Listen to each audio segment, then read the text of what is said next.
The appointment of a new cabinet secretary, Great Britain's top domestic civil servant, is imminent. Sir Mark Sedwill will step down at the end of September. A move, he acknowledged, was of the Prime Minister's choosing rather than his own.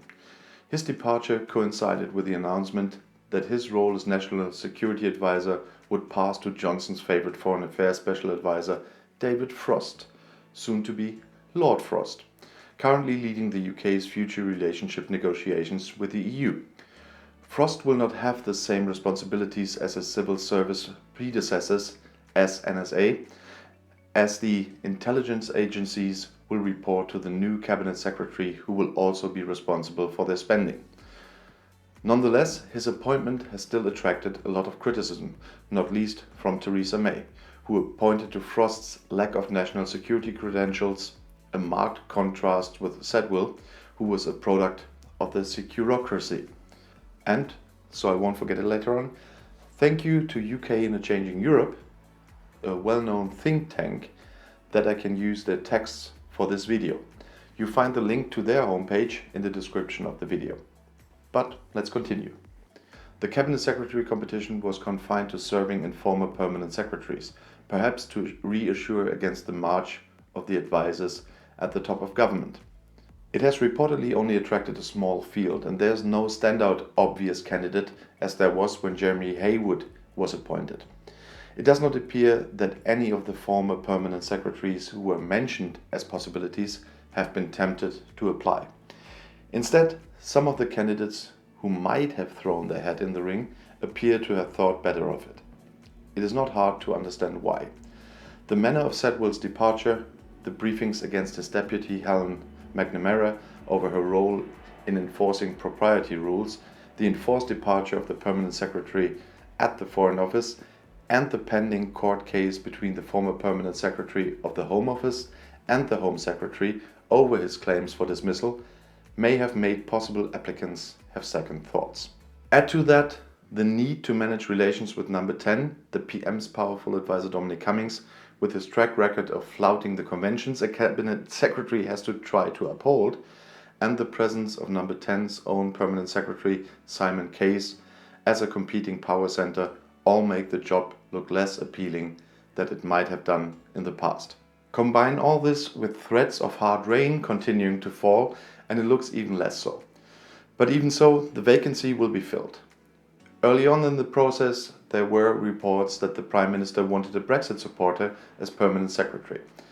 Brexiteers have a track record of skepticism about the civil service's commitment to Brexit, so perhaps it would be not so surprising if this Brexity government wanted a Brexity top Mandarin.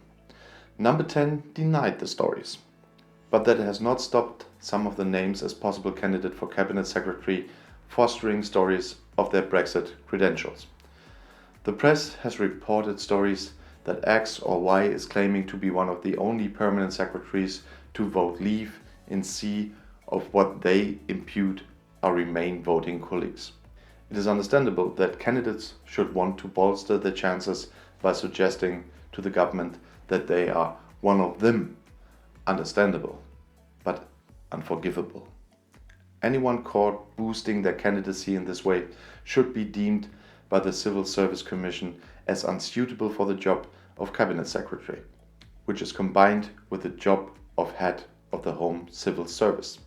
It breaks the absolute founding principle of the UK Civil Service that it is not political and will work with the government of the day, whoever it is, without any ideological litmus test being applied. Ministers should know better than to ask their civil servants how they vote, and civil servants should know better than to answer if they did. If the Cabinet Secretary is perceived to have been appointed not because they are the best candidate for the job, but because they are the most ideologically sympathetic and politically aligned, this will be a much more dangerous precedent than appointing a special advisor as NSA. It will open the door to other ministers applying a similar test to their top civil servants. It will send a signal down the ranks of the civil service that their personal views are relevant to their chances of job advancement. It would be a big step towards the politicization of the civil service. something which earlier this week the Permanent Secretary in charge of Civil Service Reform, Alex Chisholm, assured Politico was not happening. Of course, the Prime Minister will want a Cabinet Secretary he thinks can help manage the final stages of Brexit and help launch the UK on its new course. The government may well think it needs someone who can grip the domestic policy agenda and help it deliver its extraordinarily ambitious program while still helping it manage the pandemic, something which Mark Sedwill's CV had not really prepared him for. Those are legitimate tests for the successful candidate to pass. But in a government already suffering from groupthink, ministers need a cabinet secretary prepared to challenge their assumptions, not simply pander to them. Even more importantly, the cabinet secretary is also the guardian of civil service values, the leader of the civil service and the enforcer of propriety.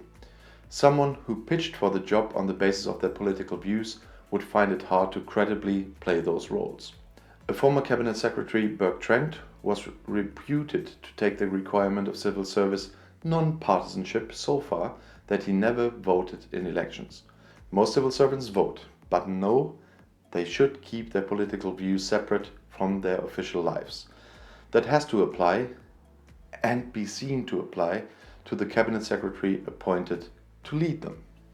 And if you now want to know more European politics from a German point of view, YouTube has chosen another of my videos right here in the end screen, right next to your chance to subscribe to my channel. I'll see you in my next video. Click and enjoy. Viel Spaß!